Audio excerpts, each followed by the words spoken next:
Je m'appelle Clémence Fiat et je suis une ancienne étudiante du master IC à l'ISIT.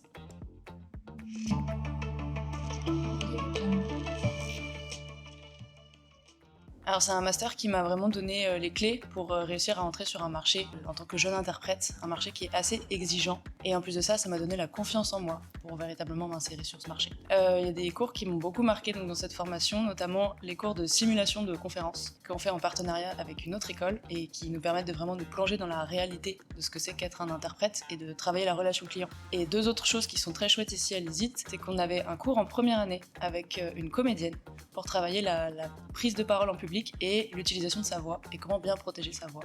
Donc très utile dans notre métier. Et dernier cours qui est dispensé par quelqu'un ici à l'ISIT, ce sont des séances de sophrologie pour vraiment gérer le stress du diplôme final, qui est une vraie épreuve de gestion du stress.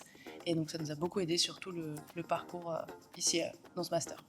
On devient interprète de conférence quand on finit cette formation, mais il y a différents types de statuts. Il y a des statuts de freelance, donc là on va vraiment chercher à diversifier ses clients, à toucher à différents marchés. On devient vraiment touche à tout.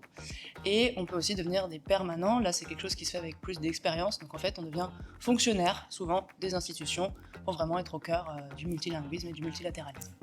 C'est un master qui est très stimulant, mais qui est aussi très intense et très exigeant, et il faut le savoir. Mais je trouve aussi que c'est un master qui, malgré cette difficulté, est très bien encadré ici avec les équipes, que ce soit de la vie étudiante ou les équipes du corps professoral. Alors, depuis que je suis diplômée de l'ISIT, je suis donc interprète de conférences freelance sur le marché parisien.